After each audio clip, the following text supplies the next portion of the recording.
it.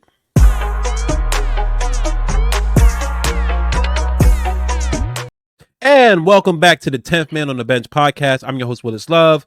We got a special guest in the building. Pretty Ricky, what they call him. Pretty Ricky's in the building, my boy. It's good to see you, man. What you been up to, my guy? Absolutely. New things, new beginnings, you feel me? Like, hope everybody is well. Yes, sir. It's good to see you, man. And man, we come on here and we here just giving our opinions. We are former athletes ourselves. We haven't performed at the highest level, but we did compete growing up as kids and as young teens. Yeah. And me and this guy been through battles together. And I've seen this guy try out semi-pro football. This guy got better in basketball. This guy mentally prepared himself to travel and try out for teams. So this guy knows about the grind. And now he's taking on a brand new challenge, boxing. So just let people know, like, what is that transition like to go from football, basketball, and then boxing? Um, I feel like they all got similarities to them. You know what I mean? I feel like if you doing any type of organized sports, you really gotta be like dedicate yourself to this. I feel like you just gotta know your lane and whatever sport that you going after. You know what I mean? So each one that has its different things that you have to attack. But what boxing, you can't play boxing. Can't play boxing. Everybody can't play Mm, boxing. It's not. It's just think about somebody punching in your face, and you really trying to do that for a living. A lot of people mm, can't even take a punch. So to go in the ring to actually want to do this for a living, to get paid to do this and provide for your family, you got to commend the people that go in there, win, lose, or draw. So, and then mm, you just got to prepare your mind mentally to have to shake this man's hand or her hand after a hard battle, mm-hmm. and you possibly losing or not losing. You get what I'm saying? So it's like I feel like the mindset has everything to do with what going in there, whatever you're trying to do with it. But if you're going Different. to, yeah, you got to be a different beast. You Yeah. can't just go in there and just thinking, oh, I'm gonna relax off this round and just throw 25 jabs. They Mm-hmm. might shoot, she or he might come with an overhand, a hook next thing you know, they behind your ear throwing jabs into your face. So it's, you get what I'm saying? So it's like you just gotta be Mm-hmm. prepared for the, you gotta be prepared than being underprepared. You get what I'm saying? So Yeah. I definitely get what you're saying. But, speaking of boxing, right? We had a certain event happen over the weekend that everybody was talking about. It was the Jake Paul and the Tyson fight. Um, I enjoyed the event in full. I mean, there was so much things on though. Like there was Jake Paul, LeBron's on, WWE's yeah, on. AEW comes on after, and it then the was in season tournament. There's a lot of things going on. So I just want to know, like, from your perspective, being a boxer and seeing Tyson out there, at 58 years old, like, what were you seeing from him that you thought was good, and some things that you thought weren't so good? see, I've been boxing for about 7 years now, right? So uh competing, right? Mm-hmm. So I'm gonna say this. I'm gonna say age definitely has a factor, and Mm, like his mobility wasn't the same. Everybody's used to seeing Iron Mike, the baddest man in the world. He's still a bad man, mm-hmm. but you're going against somebody that's 27 years old. Right. Just just really think about that. I personally don't feel like, this is my opinion. I don't feel like he should have got in that ring because anything could have happened to him, and anything can still happen to him after he leaves the ring. You get what I'm saying? So it's like it's a health matter. It's not about pride. It's not. It's about his health now. He got family, kids, and grandkids and stuff. So it's just I think about those things right there because I wouldn't want my own father if he was into that type of sport to go into that limelight like that at that age. But as far as the points that I could point out that he did good, he pressured Jake Paul to the fullest and pretty much got his punches off and his points off and stuff like that. Try to get close in the body, his hit his uppercuts and stuff like that. But Mm-hmm. how Mm-hmm. I feel that Jake Paul analyzed them, so he waited until because Mike Tyson, legitimately, we know what's up with Mike Tyson. Mike Tyson is only, there's no disrespect to the champs, he's the GOAT forever, but he's only good from 1 to 6 rounds. Mm. Anybody that you can't name a fight that Mike Tyson fought Mm-hmm. that it didn't go past 6 rounds. Mm. Mm. He gasses out a lot. So Jake Paul knew that. So he utilized that strategy and so waiting for the opportunities, just wear him out, tire him out, move around the ring, avoid his big punches, Mm-hmm. and just utilize his jab and his length. Yeah, man. You know what's so crazy about that? Just to circle back about the age thing, right? So when I heard about the fight, I'm like, isn't Mike Tyson like almost 60 years old? Like for him to begin in the ring with Jake Paul, who's a rising, young prospect in Yeah, boxing, because I'm not gonna be disrespectful and just because he was a content creator or that he doesn't have the skill. He's definitely proved it in the last couple of fights. He fought a couple of not so qualified fighters, but he still he fought. He got in there and fought, and he won. So I'm not gonna disrespect him, but I will say when I heard about the fight, I was like, yo, why does this guy keep taking these crazy kind of fights? But the money is there, right? He's making that bank. When you talking about Tyson and all the other fights he had, it's not Canelo or Tank or anybody like that who's like a proven real long time still in their prime fighter. It's people who are like NBA players, football players, or MMA fighter maybe, and he's like kind of having a big draw with that. So yeah. when I heard about the fight, I knew this was going to be a big draw, but I wasn't so sure about Mike's health because they were supposed to fight earlier in the year, but Mike kind of was like he couldn't because he had a health scare. He almost died and stuff like that. So when I heard they were still going to fight, and then when I see Mike come out the first round, I was like, oh, energy's up. But then when he sat down when that bell rung after the first round, he was like, ah. I was like, yeah, he's cooked. I was like, he's cooked. Then he kept biting his glove. And he has a habit of biting his glove. If anybody's seen that his fight history, he does that. But he did it just more than often. Like, so I knew he was kind of just like done.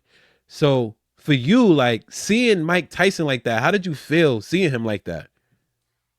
I personally don't think Jake Paul should have even wanted to take the fight, but I don't feel like Mike Tyson should have been in there at all.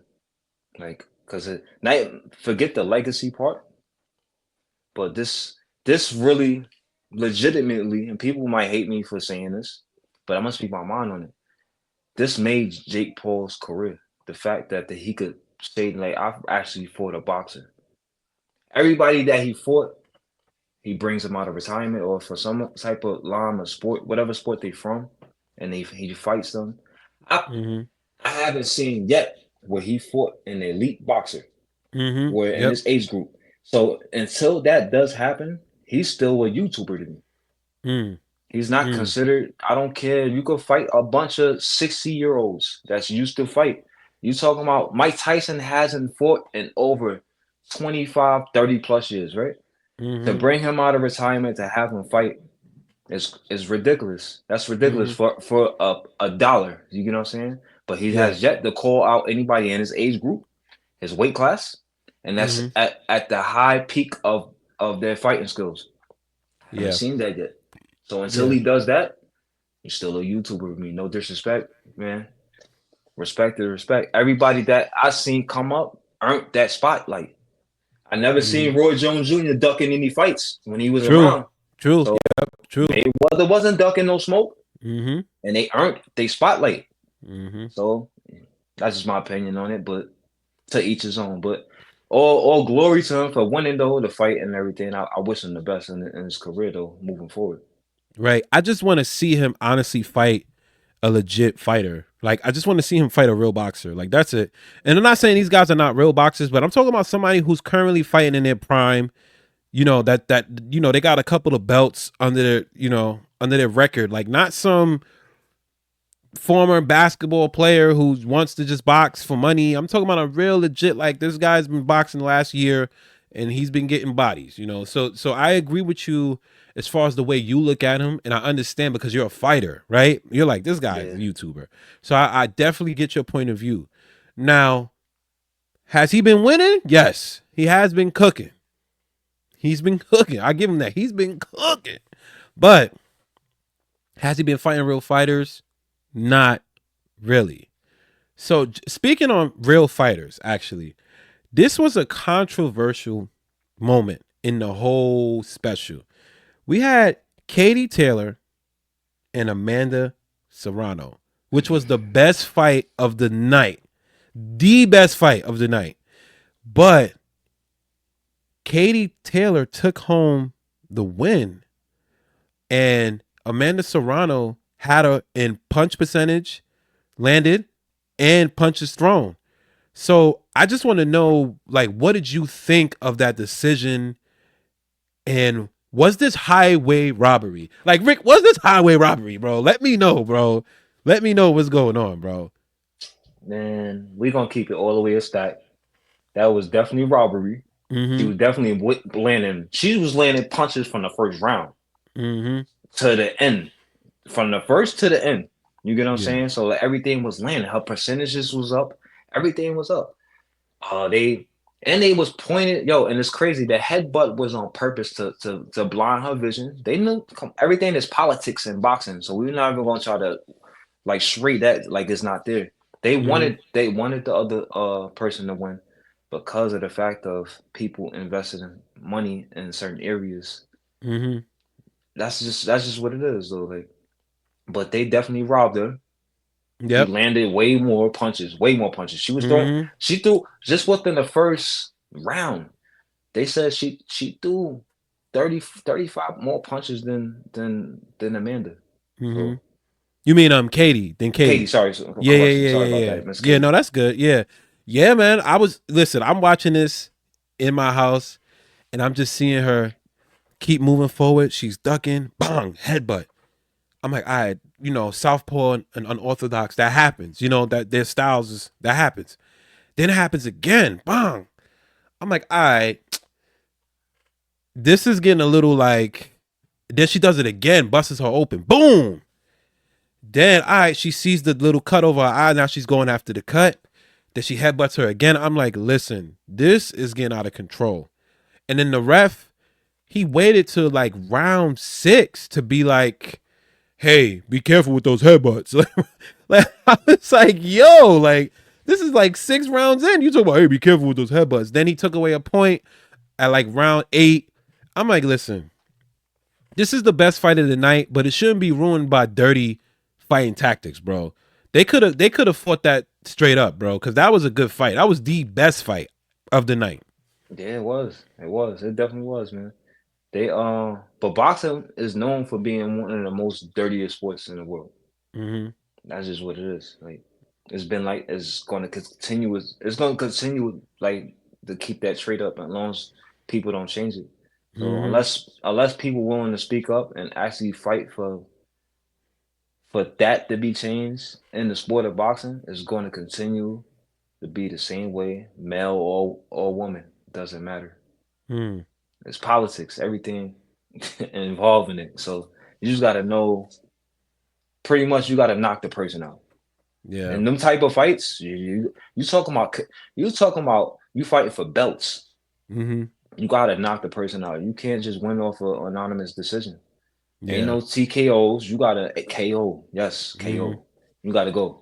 Yeah. I was just shocked at that decision, man. I couldn't believe that she lost.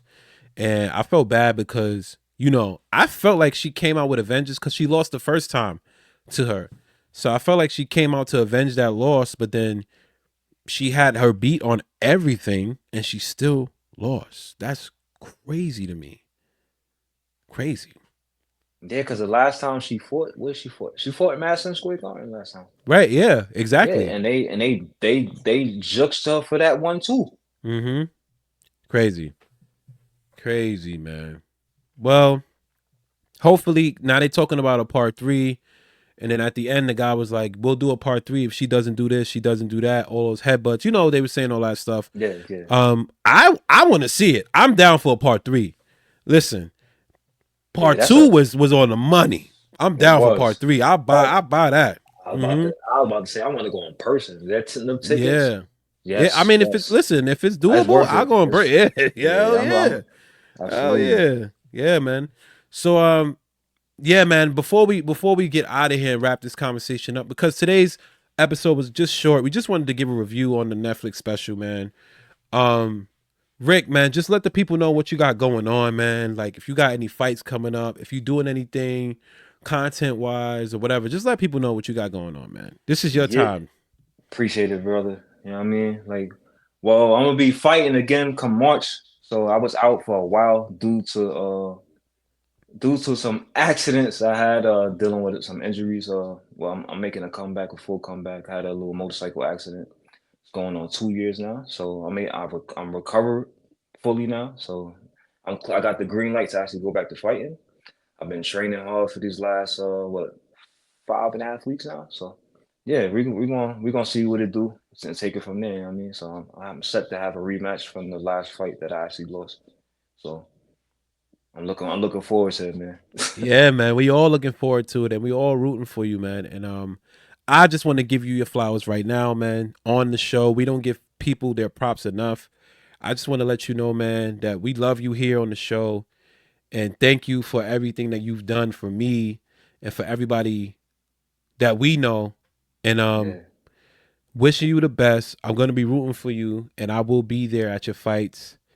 And I'm pretty sure CeeLos will be there at your fights too. Shout out to CJ, not on the podcast right now, but he will be soon. And yeah, man.